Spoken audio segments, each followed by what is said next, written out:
Assalamu alaikum. I hope you all are fine and enjoy good health and spirit at home.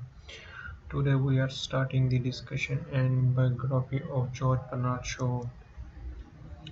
आप मेरी screen पर देख रहे हैं जॉर्ज बर्नार्ड शो की एक तस्वीर है। Biography of George Bernard Shaw. George Bernard Shaw 26 July 1856 in Dublin Ireland में पैदा हुए। ये 2 नवंबर 1915 इन हिज होम एट आया टेस्टी लॉरेंस इन इंग्लैंड में इनके वफात हुई। इनकी टोटल लाइफ है 94 ईयर। फादर नेम है जॉर्ज कार्शो, मदर नेम है लुसिंडा एलिजबेथ कुर्ली। इनके फादर को ड्रिंकिंग का बहुत शौक था, इसकी वजह से इन्हें बाद में ड्रिंकिंग प्रॉब्लम पैदा हो गई। फादर बिजनेस है इनका ग्रेन मर्चेंट, और ये grain merchant and civil servant और गवर्नमेंट मुलाजिम भी थे। ग्रेन मर्चेंट में थे, गंदम की सेल्स एंड बाय का बिजनेस करते थे। बाद में इन्हें अनसक्सेसफुल ग्रेन मर्चेंट साबित हुए बिकॉज इन्हें बहुत सारा लॉस आया। इसकी वजह से इनके मदर थी, वो प्रोफेशनल सिंगर थी। जॉर्ज बर्नार्ड शो ने अपनी मदर से सिंगिंग के बारे में बहुत सारी एजुकेशन हासिल की। जॉर्ज बर्नार्ड शो की 2 सिस्टर थी। Elder sister name Elinor Agnes Shaw and second sister name Lucinda Frances Shaw. Okay, George Bernard Shaw was the third and youngest child and only son of George Carshaw and Lucinda Elizabeth Curley. Third one child थे घर में। इससे बड़ी 2 sister थी। Technically he belonging to the Protestant ascendancy. His impractical father was first a sincere civil servant and then he unsuccessful grain merchant, and George Bernard grew up in an atmosphere of gentle poverty. उन्होंने कहा कि George Bernard show घर में third youngest child थे और उन्हें Protestants यानी एहतजाज करना उस वो बहुत अच्छा लगता था, और वो उस वक्त अरूज पर थे। एसेंडेंसी और एहतजाज करना अरूज पर था। वो एक गरीब ख़ानदान से ताल्लुक़ रखते थे, इस वजह से उन्हें एहतजाज में गरीबों के साथ आवाज़ उठाना उन्हें बहुत अच्छा लगता था। His father had a drinking problem when he was 10 years old. He entered the Wesleyan Connectional School in Dublin. Shaw hated school but loved reading and writing. Also learned a great deal about music and art from his mother, a music teacher and singer. उसके वाले साहब को drinking की problem थी। वो drink ज़्यादा करने की वजह से उन्हें ड्रिंकिंग की प्रॉब्लम थी। मैंने वो 10 साल का था तो उसने वैसलिन कनेक्शनल स्कूल में इंटर हुआ, मतलब एडमिशन लिया, तो वहाँ गया। उससे स्कूल से बहुत ज़्यादा नफरत थी। वो उससे वो प्यार करता था, रीडिंग एंड राइटिंग को अच्छा लगता था, पर वो फॉर्मल एजुकेशन फॉर्मल लर्निंग उससे नफरत करता है। Also learn great. उसने म्यूज़िक के बारे में अपनी वालदा से बहुत कुछ सीखा उसके बारे में। At first, Shaw was tutored by a clerical uncle and he basically rejected the school. And then he attended by age 16. He was working in land agent office. George Bernard Shaw spent maximum time in British Museum. George Bernard Shaw ने सबसे पहले अपने मौलवी uncle से education हासिल की। उस वक्त उन्होंने स्कूल को रिजेक्ट कर दिया और 16 साल की उम्र में उन्होंने एक ऑफिस ज्वाइन किया, लैंड एजेंट ऑफिस। उसमें 2 साल तक काम करते रहे। उसके बाद एट द एज ऑफ 20 वो फिर अपनी मदर के पास इंग्लैंड चले गए। वहाँ जाकर उन्होंने बहुत ज़्यादा टाइम ब्रिटिश म्यूज़ियम में स्पेंड किया। वहाँ रीडिंग एंड राइटिंग करते थे। He wrote many novel but could not sell to the publisher. उन्होंने बहुत सारे नावल लिखे पर वो पब्लिशर उनको एक्सेप्ट नहीं किया। उन्हें सेल करने की कोशिश की पर उन्होंने एक्सेप्ट नहीं किया because of not a powerful material. उन्होंने जितने भी नावल लिखे उनमें पावरफुल मटेरियल नहीं था। उन्होंने रियलिस्टिक नॉलेज लिखा हुआ था, पर पब्लिशर ने उन्हें एक्सेप्ट नहीं किया। Then he call it failure. Then he take interest in politics. इन्होंने फिर पॉलिटिक्स ज्वाइन की। पॉलिटिक्स में फिर इन्होंने फैबियन सोसाइटी इन 1884 में ज्वाइन की। Fabian society is a social party वो लिंक विद लेबर पार्टी। मतलब फैबियन सोसाइटी वो थी जो कि गरीबों के हक में थी, उनके बारे में आवाज़ उठाती थी, उन्हें हक दिलाती थी। Fabian Society. The name of the society is derived from the Roman general Fabius Contactor. एक जनरल था, उसकी वजह से इसका नाम फैबियन सोसाइटी रखा गया। जीबी शो का इसमें क्या करता था? Beginning with a political manifesto in 1884, show regularly road pamphlet and speeches for the society. Show ने इसके लिए बहुत सारे पम्फलेट लिखे, स्पीचेस लिखी फॉर द सोसाइटी जो इसके फायदे में थे। The production of this kind of literature was a key element of Fabian society reformist approaches. It was viewed as an opportunity to circulate facts about living condition and other social issues and promote socialist idea to the public. उन्होंने इसमें एक society में पेश आने वाले issues, problems उनको describe किया, living condition कैसी है उसको डिस्क्राइब किया, हमें किस तरह लेना है, कौन सी चीज़ हमारे फ़ायदे लिए, उसको आइडियाज़ प्रोवाइड किए। Show remind committed socialist throughout his life and career. Many of his plays, including Mr. Warren Profession and Pygmalion, are underpinned by socialist politics, address issues such as women rights, poverty, and capitalism. इन्होंने plays लिखे दो, mister Warren and Pygmalion. Mister Warren एक lady है जो कि prostitution women है, इसको बाद में मैडम कहने लगे। एक प्रोस्टिट्यूशन वूमेन जो कि एक मतलब कोठा चलाती थी, इनका अपना घर था, मतलब प्रोस्टिट्यूशन वर्क करती थी, जो भी करती थी। इसलिए जॉर्ज बर्नार्ड शो ने इन्हीं के राइट्स वगैरह के बारे में, इनकी पॉवर्टी के बारे में, वुमेन के राइट उनके बारे में सारा कुछ डिस्कस किया गया है। उनके हकूक़ को उजागर करने की कोशिश किया जॉर्ज बर्नार्ड शो में।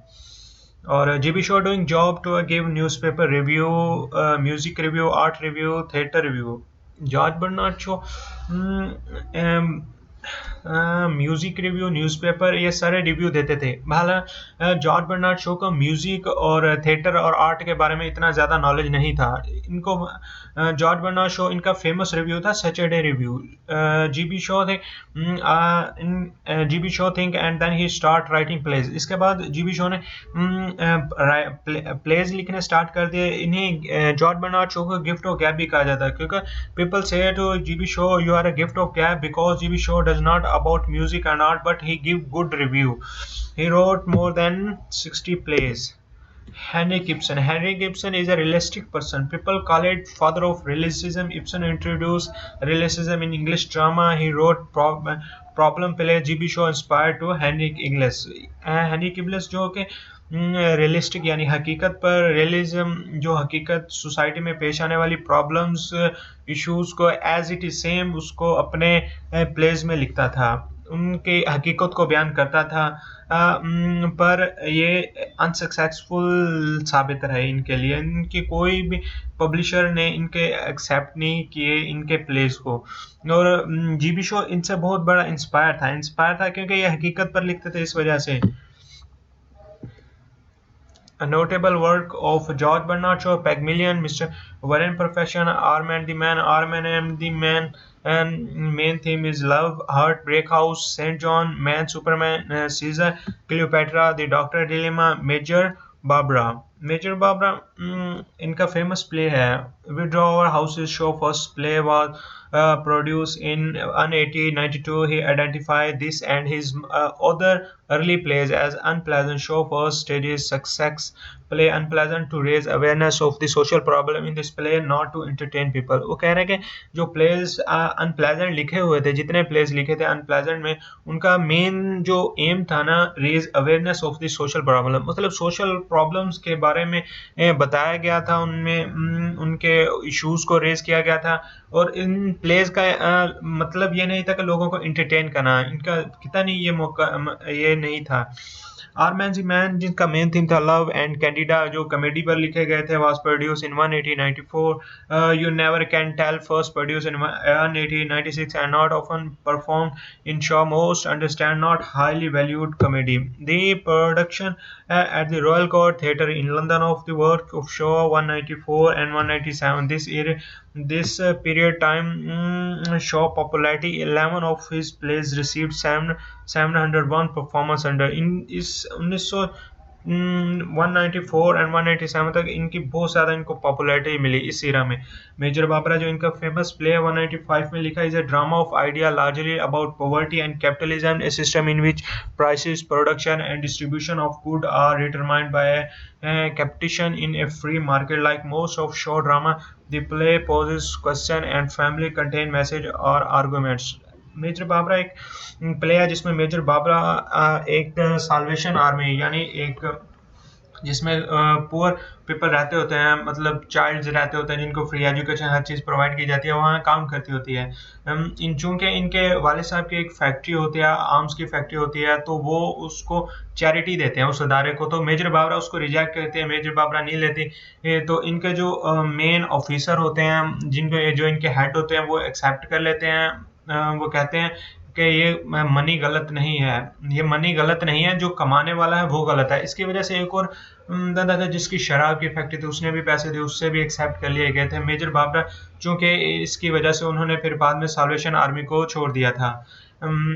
और एंड्रोसेलस एंड द लियन डिस्कस रिलीजन, ये रिलीजन के ऊपर इन्होंने डिस्कस रिलीजन इश्यूज को डिस्कस किया हुआ था, रिलीजन के बारे में इंफॉर्मेशन शेयर करती है। Heartbreak House deal with the effect of the world war one, ये प्ले उस वक्त लिखा गया जब जंग हो रही थी German land and central power and the alliance के दरमियान। Shaw plays explore such topics are marriage, parenthood and education. Most of his play after arms and the man begin with the long essay that are often not directly related to the drama। जो उन्होंने अपने जितने भी pledge है उसमें education को, marriage को, एक सोसाइटी की प्रॉब्लम्स को और बहुत सारे चीज़ों को रेज किया हुआ, अवेयरनेस प्रोवाइड की हुई थी उसमें।